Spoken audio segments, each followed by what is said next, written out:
আজকের এই chicken fry তৈরি করতে তো লাগবে না কোনো প্রকার দুধ অথবা ডিম। তাছাড়া পানিতে ডুবিয়ে কোটিং করারও কোনো ঝামেলা নেই। একবারে সহজ, যে কোনো বাচ্চাই এটা তৈরি করে নিতে পারবে। আসসালামু আলাইকুম, কেমন আছেন সবাই? আজকে আপনাদের সাথে শেয়ার করব একবারে সহজ একটা চিকেন ফ্রাই রেসিপি, যেটা কেএফসি অথবা বিএফসি থেকে অনেক বেশি টেস্টি। ইনশাল্লাহ আপনাদের ভালো লাগবে। আর এটা একেবারেই হাতের কাছে থাকা যে মশলাগুলো ছিল সেটা দিয়েই তৈরি করছি। তার জন্য এখানে আমি 4 পিস চিকেন নিয়েছি। আর চিকেনটা না স্কিন সহ নিলেই বেশি ভালো হয়। আর যারা স্কিন খেতে পছন্দ করেন না, তারা কিন্তু স্কিন ছাড়াই এই রেসিপিটি তৈরি করে নিতে পারেন।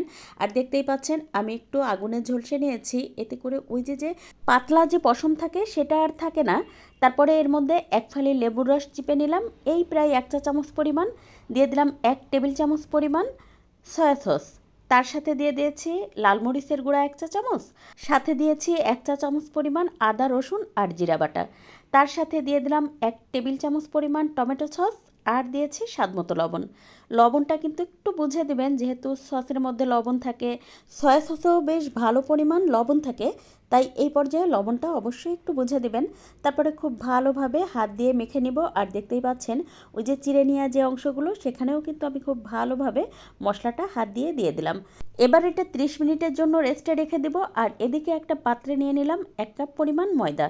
সাথে দিয়ে দেব 1/4 কাপ পরিমাণ কর্নফ্লাওয়ার, সেই সাথে দিয়ে দেবো স্বাদমতো লবণ।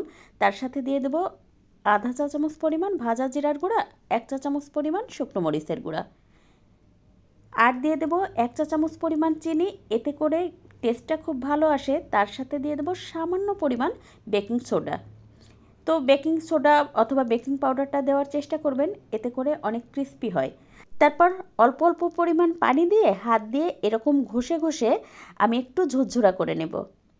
ওই যে চিকেন ফ্রাইয়ের উপরের লেয়ারটা যেমন দানা দানা থাকে না, ঠিক সেরকম আমি লেয়ারের মতো করে নেব। তো দেখতেই পাচ্ছেন আমি কিভাবে হাত দিয়ে ঘষে ঘষে নিচ্ছি। আর ঠিক এরকম হবে। যখন আপনি এটা একটা চিকেন দিয়ে গড়াবেন, তখন কিন্তু একদম চিকেন ফ্রাই যখন আমরা পানিতে ডুবিয়ে করি না, তখন যেরকম লেয়ারটা দেখা যায় ঠিক ওরকমই হবে। এবার এটা আমি একটা ছাঁকনি দিয়ে চেলে নিচ্ছি, যেন ওই যে গুঁড়ো গুঁড়ো ছোটো অংশগুলো থাকে সেটা যেন পড়ে যায়। তো দেখতেই পাচ্ছেন এই যে কিন্তু একেবারে যে গুঁড়ো গুঁড়ো অংশটা সেটা। তো এটা একটুখানি পানি দিয়ে আমি একটা ব্যাটার তৈরি করে নেব। একদম খুব বেশি পাতলা করে ব্যাটারটা তৈরি করা যাবে না, ঠিক এই যে এরকম, না ঘন না পাতলা।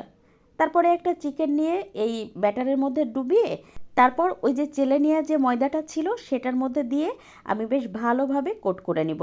আর এটা সহজেই হয়ে যায়, একদমই কোনো ঝামেলা থাকে না, যে কোনো বাচ্চা এই কাজটা করে নিতে পারবে, এত সহজ। মানে কোনো প্রকার পানির মধ্যে ডুবানো লাগে না, এক্সট্রা কোনো ময়দার মধ্যে দেওয়া লাগে না, খুবই সহজে এটা তৈরি করে নেওয়া যায়। এবার ভাজার জন্য চুলায় পর্যাপ্ত পরিমাণ তেল খুবই ভালোভাবে গরম করে নিয়েছি। তারপরে একটা একটা করে চিকেন দিয়ে দেব।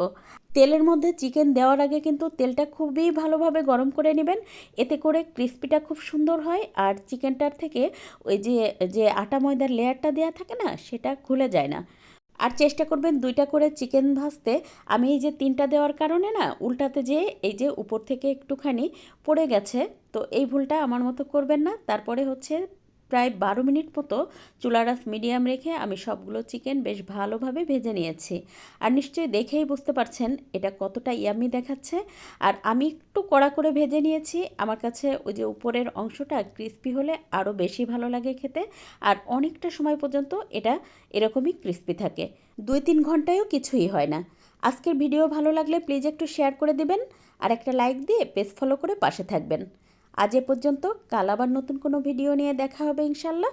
সে পর্যন্ত সবাই ভালো থাকবেন, সুস্থ থাকবেন। আল্লাহ হাফেজ।